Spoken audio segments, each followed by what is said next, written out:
Today we will study the kind of succession. The succession of plants can be broadly classified into two kinds on the basis of the nature of the habitat. They are the hierarch when the succession takes place in a weather in wetted area, that is the successional series progress from hydric to mesic condition. It can be of two kind: hydroseries when the succession starts in the ponds, pool, lakes and marshes. The second one is the Hello series when it starts in saline water. Mizarch when the succession takes place in drier area, that is the successional series progress from xeric to mesic condition. The series is called zero series. When succession starts in arid region, this can be of two types: litho series when it takes place on the bare rocks, phasmo series when succession takes place on a primary sand area. The various stages in plant succession in hydroseries and zero series are as follows. Hydroseries.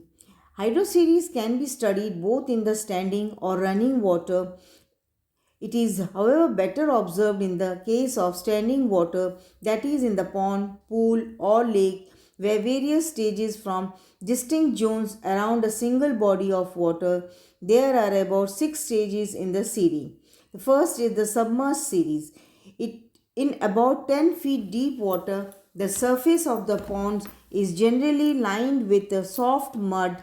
The mud is composed of slate and dead, dead and decomposing pioneer, the phytoplanktons.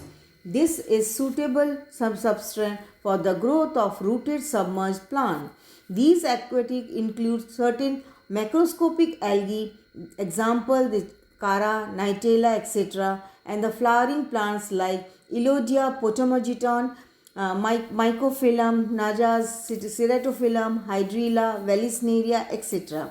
All these plants form a tangled mass of vegetation which may be present in the form of an open patch in some places and dense vegetation in other. Year after year the vegetation expands and cover large area. When these plant dies, they are only partially decomposed due to lack of oxygen, and their remains are therefore deposited at the bottom. The eroded soil particle brought by the stream, etc., are deposited within the dead mass of water vegetation.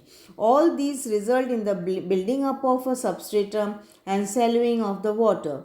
Besides, insoluble carbonate together with other precipitate accumulate on the bottom of the mud.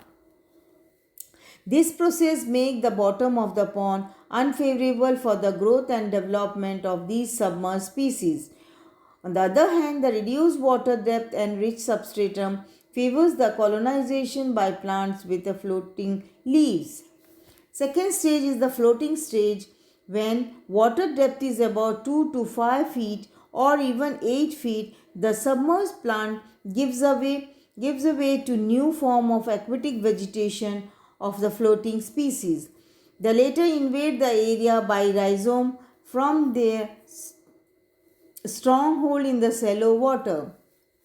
They are fixed rooted plant but have shoots which extend nearly to the top of the water or float in the part upon its surface. Such floating species include water lilies, nymphea, water crowfoot, ranunculus equitilis, limnanthium, monocaria, Trifa, etc.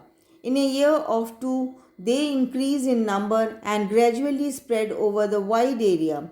Many free-floating species like Pistia, Azolla, Lamna, Spirodela, Wolffia, Iconia, etc. become associated with these plants because of a greater availability of salt and organic matter in the water. All this, all this results in the complete coverage of the water surface.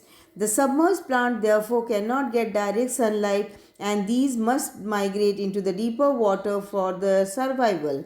The decomposing mass of the dead plant of these species and the waterborne soil are deposited together to build up the substratum at the bottom. In a few years, the rapid soil building process reduces the water depth to such an extent that it becomes too shallow for the survival of the floating species. The floating species disappear, giving way to the swamp plant, particularly on the shoreward margin of the floating plant zone. Next is the reed swamp stage, the amphibious stage. In a still shallow water, up to 2 feet species which are slightly submerged and rooted but whose shoot extend well above the water makes their appearance. Some example of such species are Carex, Mariscus, Bulrus, cat's tail, that is the typha, the pickerweed, potataria, the arrow leaf, sagittaria, and the reed.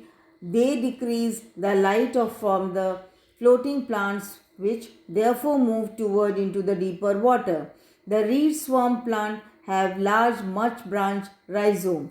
The vegetation is very dense and therefore it help in accumulating sedimentary material and plant remains.